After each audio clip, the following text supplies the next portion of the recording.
this is Hi. and that's Frank Santopadre. I'm Gilbert Gottfried, and if I have this correct, this is Gilbert and Frank's colossal, amazing. See, I didn't get it right. Nope, reverse them. Amazing forget it. Obsessions. Shit. Yes. I think you referred to yourself as Gilbert Godfrey in the intro. Is that possible? Yes, Okay. yes. Yeah. 'Cause you're I often wanted confused. to anglicize it. Before, go I ahead. wanted to have a more Gentile. I understand. Before we start, you had a couple of tweets you wanted to mention from yes. people? Yeah, one of them was, I think his name was Ben Greenman. Oh, I know Ben Greenman. And He's a writer. And he said that, he liked the episode with Gino Conforti. And he says that this podcast proves over and over again that you don't need to be afraid of your 70s, 80s, and 90s. Oh, isn't that a nice thing? Yeah. Wow, I didn't see that. He didn't Yeah. share that with me. Ben is a very accomplished writer who wrote a biography of Brian Wilson. Oh, yeah. Yeah. Yeah. We got to have him here, actually. We're going to have him on a mini episode. So I that one really struck me because that's it's very kind sweet. of like our intention Yeah. to do that. And because we're both, approaching our 80s. Exactly. A couple of years ago, we would have said, fuck that. That's when you're senile and you should die. Yes. Now we're a little more open. Well, I hired a trainer recently, so I'm feeling spry. Yeah. I did. She comes to the house. It's great. What did you want to say? What was the other tweet? Oh, the other one, I think, was from Adam. Uh-huh. And he said that movie I was in that I still haven't seen. I don't plan to. Which one? Funky Monkey. He tweeted about Funky Monkey? He said that cost $30 million Are you serious? to make. And then there were legal problems because they found out that the investors were given an inflated budget. Wow. And so there were legal Scandal. That would make a better movie than the movie itself. Yeah, why won't you watch it? Aren't you curious? It's kind of that scam sounds like the producers. It does. It really does. The scam that got Trump elected. I would like to thank four people, actually. I want to thank two artists. This gentleman, I showed this to you. This is from a gentleman named Harry Blackfoot. I love his name. Yes. And this is it's you and a Steven Seagal kind of a movie parody. Yeah. Gilbert Gottfried, Bad Guys Will Bleed from Their Ears. And the title of the movie is Shrill Justice. Yeah. And I assume he was inspired by our episode where we talked about bad action movie taglines. Oh, yes. But this is great art. Terrific Photoshop art. And also Steve Hanna, who does such wonderful stuff for us. He did that Norman Rockwell Thanksgiving. Oh, great. And he did us as zombies for Halloween where we were decomposing. And he just did the Cesar Romero one with the orange wedges. Did you see that? Where our faces were on orange wedges? Oh, no. Did I not show this one to you? Yeah. I got to see this It's one. on my phone. But Steve, he doesn't miss a holiday. And we love getting this stuff. It inspires I forget us. now. Is there some connection with Cesar Romero and Orange Wedges? I'll try to dig it up on my Facebook page, but right now it's going to take me a while, but I'll show it to you. A great job by Steve Hanna and Harry Blackfoot. And we love the art. We love the Photoshop. We love the illustrations. It's always a surprise. We also love coming into Nutmeg and having Frank hand us packages, which happened tonight. We got from a gentleman named Tony Denera. I hope I'm saying that right. Denera. Tony D. Sent a nice, so he calls himself the Girly Man. Joining Arnold, Rise of the Girly Man, Tony we Denera. won't get into that. Yes, he sent us a nice book for Gilbert's children, which was very sweet. And also, I'm leaning off Mike to pick it up, from Philip Glatz, he sent Gilbert a commemorative Bill Cosby coin. Yes, yes. It has a different meaning now than it used to. Yeah, definitely not legal tender. And from Philip sent me orange wedge cufflinks. Still trying to figure out what that means. No, there's no connection. There's no connection whatsoever. I don't remember ever talking about orange wedges. Yeah, we want to we want to thank everybody for their generosity and keep the art coming. You don't have to keep the gifts coming, but we do love getting them. So, without further ado, we have a premise here for this mini episode. Paul is not here this week. I know you're heartbroken about that. Oh, yes. Paul is in Italy. There's something there. I don't know what it is. Maybe he's doing research. He's doing long-distance research. And someone corrected me. Now, I said, when I said Frankenstein 1960, yes, that I wasn't sure. Right, you said of it. the year. I said that. Yes, you said it. And people are going, oh, it was 1970. They live for it. Yeah, and I said I wasn't sure. And then someone even said... I know who it was. I have no names. And you claim to be a big fan of... I never claimed to be... The people who made that film know it's a piece of shit. Exactly. So back to Truck Up. I cleaned that up because I didn't want to be snooty to our loyalists. Oh yeah. No jokes about Paul being in Italy. I'm going to move right past that. This is producer of the month. Well, by Paul being in Italy is the most he's helped this show. Just being as far away from the show. Italy's not quite far enough. Is a great help. If he could get on the space shuttle, this show would be perfect. Paul, we love you and miss you. Come on home. Now we're going to combine, because it's Oscar week, and we're going to combine two producer of the months, one from Eric Ryan, our friend Eric Ryan, who sends us lots of goodies and loves the show, is obsessed with the show, and tweets about it constantly, and a gentleman named Corey Stevens. They both pitched ideas for Oscar-themed ideas. Eric's was Oscar Injustices, which we'll talk about a little bit. I have a list here, and I want to get your take.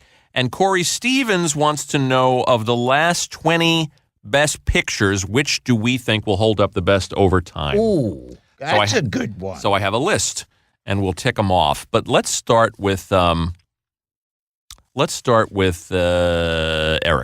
with Oscar Injustices. Now, he writes, which Oscar films or nominations do you feel... I can't even read my own writing. But he's basically asking us about snubs, about actors who were nominated or not nominated. Now, wasn't Raging Bull, it didn't win? No, it didn't win. It lost to Ordinary People. Yeah. How about that? That's a good one. Yeah. That's a good one off the top of your head. And one that they kind of corrected the following year is Rod Steiger didn't win the award for The Pawnbroker. Oh, that's correct. And it went to Lee Marvin and Cat Ballou. So the next year, they gave it to Rod Steiger for Heat of the Night. In the Heat of the Night. You think so? That you think they were correcting? Yeah, it seemed like we screwed him the first time over. That's happened a couple of times. I mean, Paul Newman did not get the Oscar for The Verdict. Yes. Which he truly deserved. And they wound up giving him For the Color of Money. Oh, yeah. Which was an okay performance where he brought back Fast Eddie Felsen. But so many performances that he should have been nominated for. Oh, my God. Or at least he was nominated but didn't win. I got some winners here for you, Gil. No Oscar. Here's my problem with Oscar. I have a couple of different problems with Oscar, but... As my pal Rick Willett knows from our previous conversations about this, he's an Oscar buff, and I'm always breaking his balls about this kind of stuff. No Oscar for Hitchcock, for Barbara Stanwyck, for Chaplin, or Cary Grant. Wow! In their acting and directing careers, honorary Oscars. Yeah, there's been a bunch of those who you assume. Yeah. Have gotten like 1,000 each. Yeah, how do you not give Hitchcock at any point an Academy Award? But no, he was not even nominated for North by Northwest. Wow. Which is rather shocking. They were all awarded honorary Oscars at some point. Here's a weird one. Citizen Kane, 1 Oscar.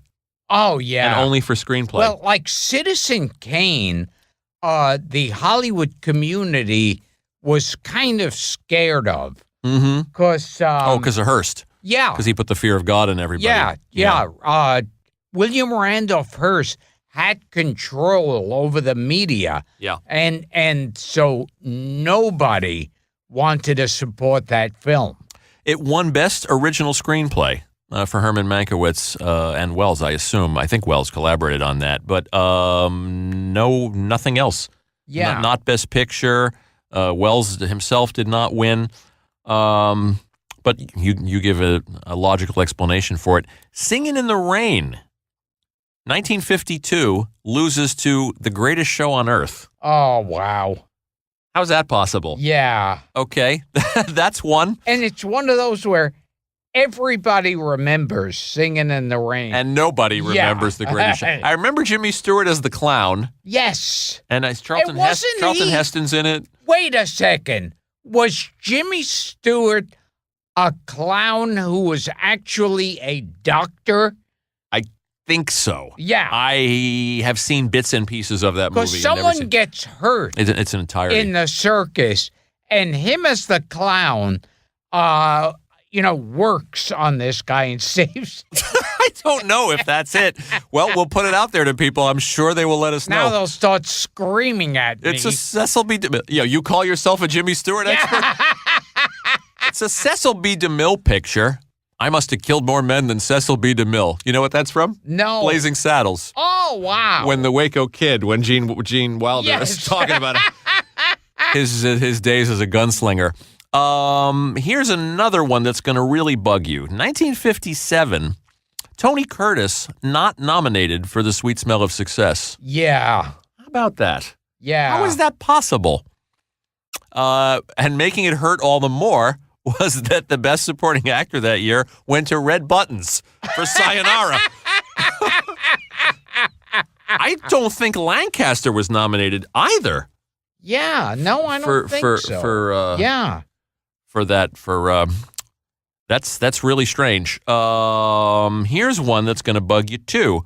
Hitchcock lost Best Director. He was nominated for Vertigo in 1958, which is now on top of everybody's all-time American film list. I think it replaced Citizen Kane on the AFI list. It's one of those weird things. Yeah, also that weird. I don't understand. Like, so if you loved Citizen Kane, don't love it anymore. Right, because Vertigo bumped it from the spot. Yeah. I think it was just a reason to make the list relevant again. Oh, exactly. Newsworthy again. Hitchcock was nominated, but he lost Best Director to Vincent Minnelli for Gigi. Ah. And again, yeah, nobody's talking about Gigi. And they are talking about Gigi. Oh, I got it. Very good. It was a long way to go. Well, that was a nice pun. Yeah. Let's see. Here's another one that gets under my skin. Kubrick, Stanley Kubrick, Best Director, 2001, loses to Carol Reed for Oliver. How about that? Yes. 1968.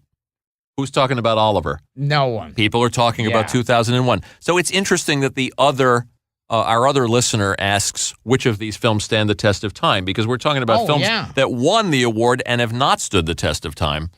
Carol Reed, a fine director, by the way, who made The Third Man, which is a wonderful picture. Yes. And No Way Out with your buddy James Mason. Here's one. Rocky, 1976. A nice movie. Yeah. But it won Best Picture over Taxi Driver, Network, and All the President's Men. Wow. I'm not sure about that. I guess it's personal taste. But again, I think, that one is less egregious. Here's one that bugs me. 1979, Roy Scheider and All That Jazz, Best Actor, and Peter Sellers for being there, they lose in the category of Best Actor to Dustin Hoffman for Kramer versus Kramer. Which I don't think was as special a performance. But this is all opinion, of course. If we ever get Richard Dreyfuss on the show, we have to get him. We have to ask him. He's been going through some hard times. Richard Dreyfuss was the one originally wanted to star. Oh, yeah, in all that jazz. That's right. And I think there's footage. I think there's rehearsal footage or something. It exists somewhere. Yeah. And he didn't get along with the director. Fosse. They were arguing back and forth. And he used to complain to his best friend, Roy Scheider. Right. And then Roy Scheider says, gee, I think I'd like to do this. And he did, and got nominated for an Academy Award. Yeah.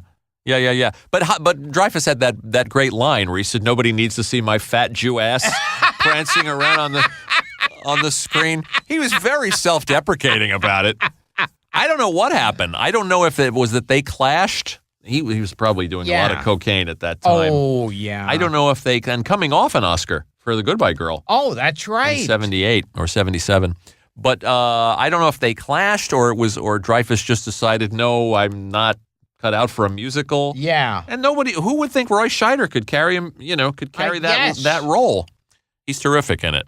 The thing that bothered me about that year, and I remember caring a lot that year, is maybe the last times I was passionate about the Oscars, but I was hoping Sellers would win for playing Chance the Gardener in Being There, because it was a career capper.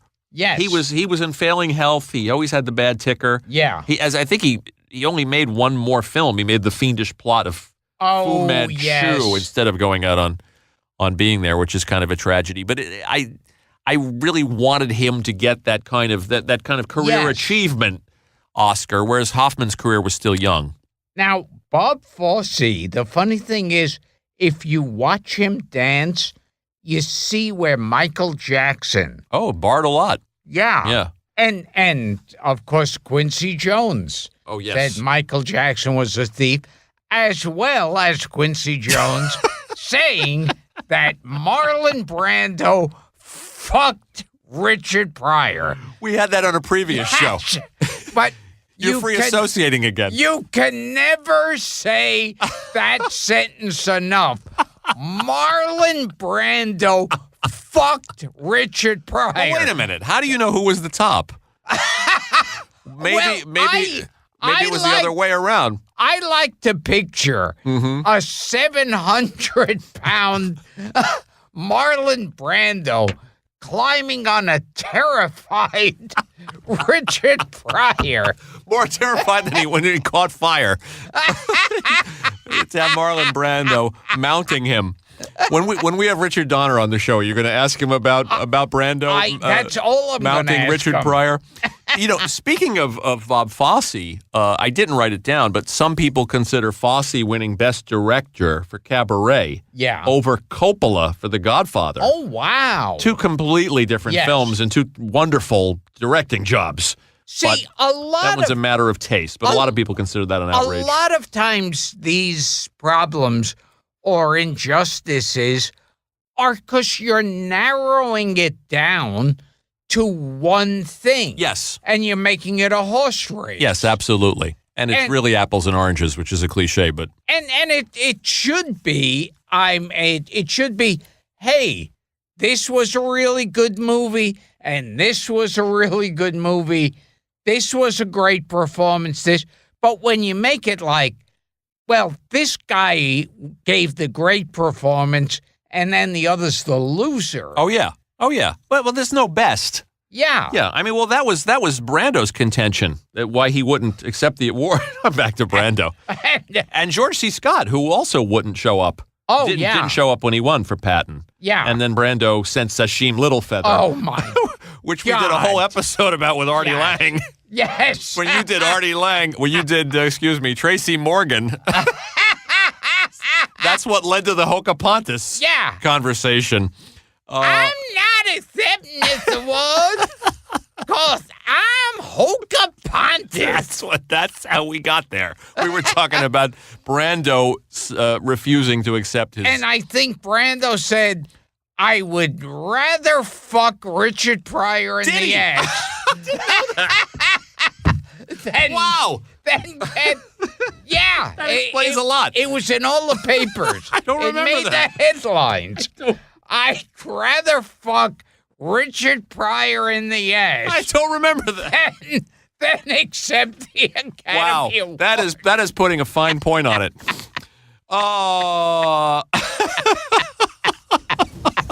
And as long as we're talking about Dustin Hoffman, Yes.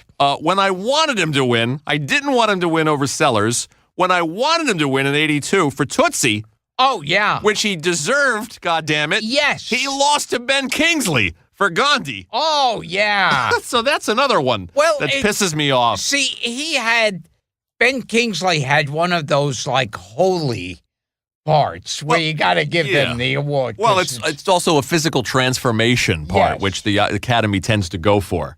You know, when women when they make themselves ugly. like Charlize Theron for Monster. Yeah, forget it. You had to give her that because Yes. she's beautiful. Right. And she looked ugly in that. Right. And Or Linda Hunt playing a boy in The Year of Living Dangerously. that's right. Yeah.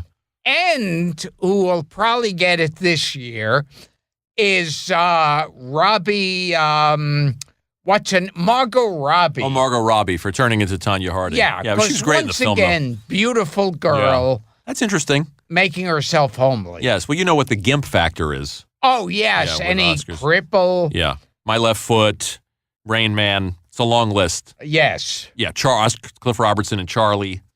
It's a very, very long list. You watch that film again.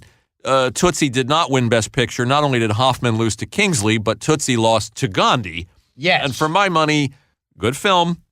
Not a film that is going to stand the test of time the way Tootsie does. Yeah, and people love films about the suffering of a real-life person. Yes. Well, Oscar does. Oh, yes. For sure. That's it. For sure. Yeah, Oscar goes crazy. Here are a couple other snubs. Like, what was the one Meryl Streep played who put the unions together? Oh, God. The unions? You mean Norma Ray? Yeah. I Oh, that guess was Sally Field. Yeah, there was Norma Ray, but then there was also a Silkwood. Oh, it's Silkwood, right? That's right. Yeah, well, she's the woman exposed to the nuclear radiation. Yeah, Karen Silkwood. real life person, and they're suffering. I'm not sure she won for that. Oh, so, well, I think what won that year was Marlon Brando fucking Richard Pryor in the ass. Now, a lot of times that gets mistaken. Silkwood. They won Best Performance by a Group or Duo.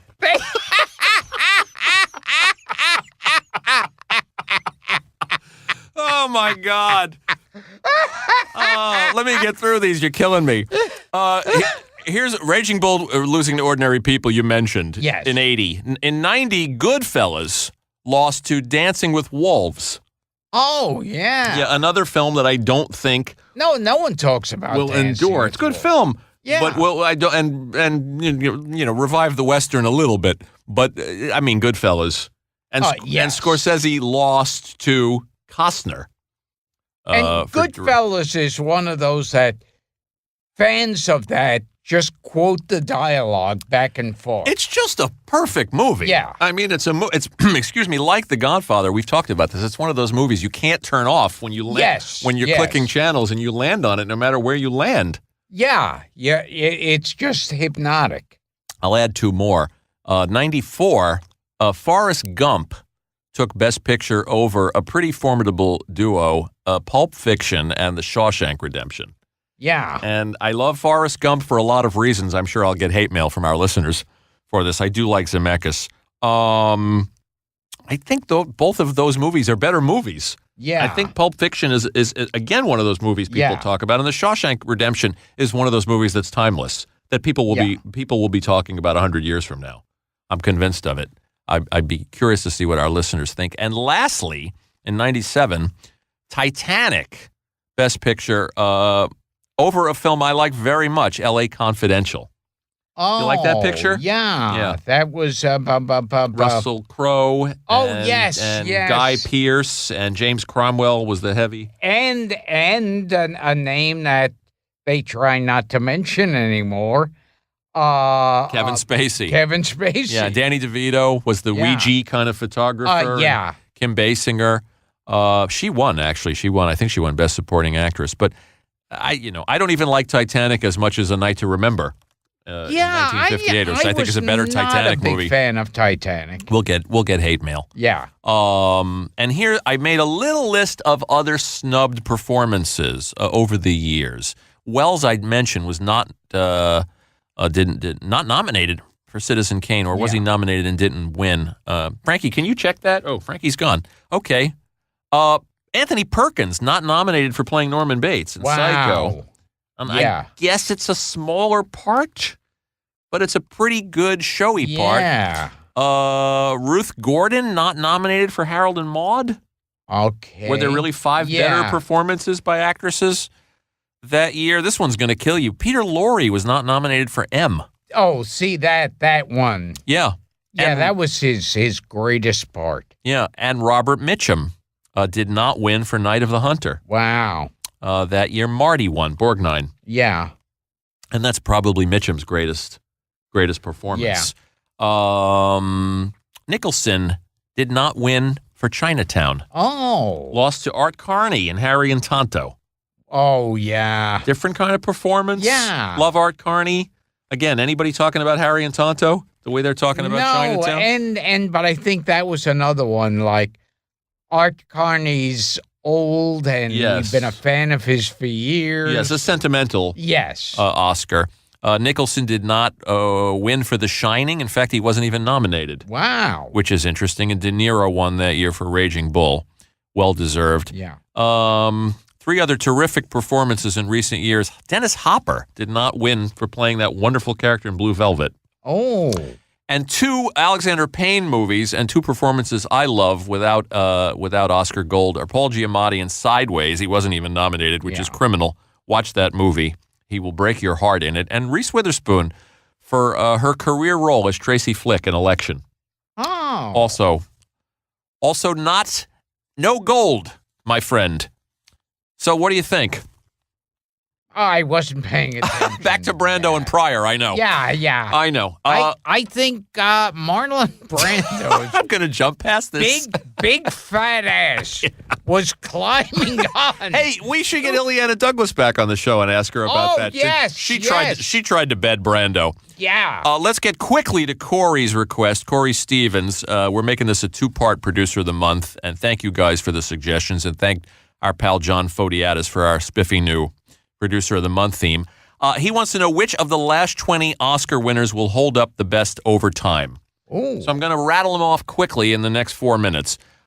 Shakespeare in Love, American Beauty, a picture I like a lot. Yeah, I think Shakespeare in Love's already forgotten. I think probably it's got its fans, but I guess the question is, which films are going to endure and people are going to look at or be excited about 40, 50 years from now. Gladiator, it's a pretty good movie. Yeah. In the year 00. A Beautiful Mind, the following year. Here's a movie I think people will watch for years to come, Chicago.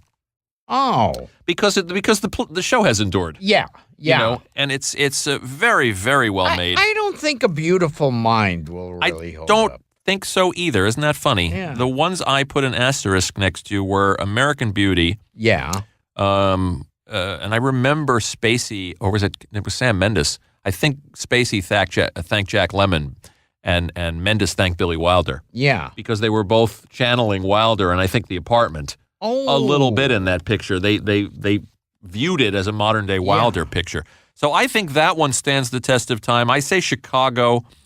Here's a couple other ones. Lord of the Rings movie, Return of the King.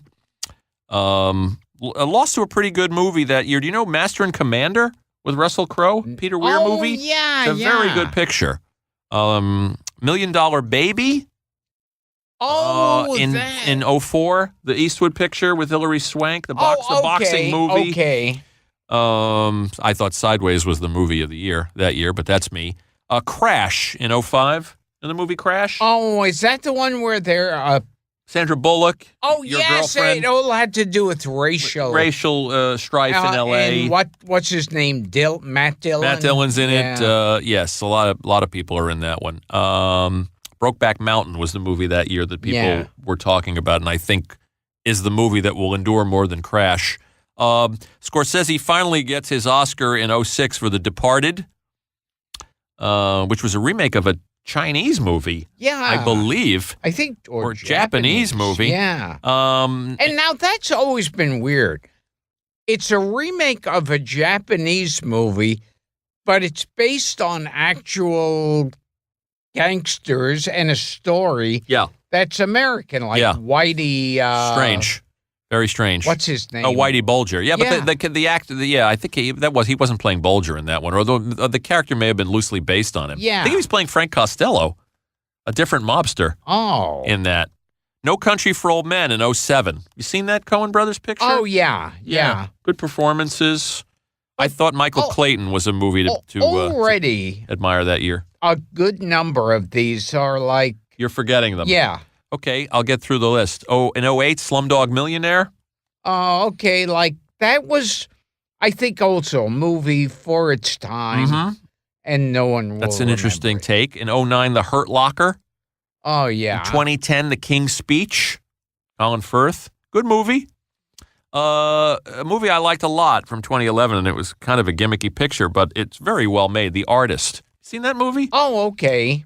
John Goodman and French actors. Very good. This is true. I met the dog.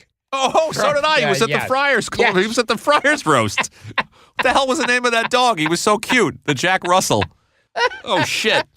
I want to say Eddie, but that's the one from Frasier. Yeah. Oh, that dog was so cute. The movie from 2011 that I loved, and I haven't really talked about it on this show, and I will in future, speaking of Scorsese, is Hugo, which is just a wonderful movie. Yeah. That really should have gotten more attention than it did. Argo in 2012, 12 Years a Slave in 2013, then Birdman, then Spotlight, and last year, not La La Land, Moonlight. Yeah. After that mishap with Beatty and the envelope. Oh my God! So which of these I'm going to pick? I'm going to say The Artist, 12 Years a Slave, The Departed, Chicago, and American Beauty are the ones that endure. Yeah. And that's purely a guess. Yeah. And you? Yeah. I don't know. It's like I said, this list. So you're going with Problem Child 2? Yes. Okay. And I think 3 was ignored. It was ignored. Yeah. Unfairly. Yeah. It was an injustice. As was your tour de force in Funky Monkey. In fact, I'm putting that at the top of this goddamn Oscar injustice list. So thank you to Eric Ryan. Thank you to Corey Stevens. Thank you, John Fodiatis. This was a fun one and an easy one, and we'll see what gets snubbed this year. And we want to wish good luck to our pal Michael Weber, who promised that he was going to wear an orange wedge pin on his tuxedo to the Oscars. And we're holding you to it, Mike. Yeah, you mean Mookie Wookie? That's him. Yes. Mookie Wookie. You want to take us out, sir? This has been Gilbert. That thing. Fuck it. This has been Gilbert and Frank's Amazing Colossal Obsession with Sacheen Littlefeather. Colossal Obsession.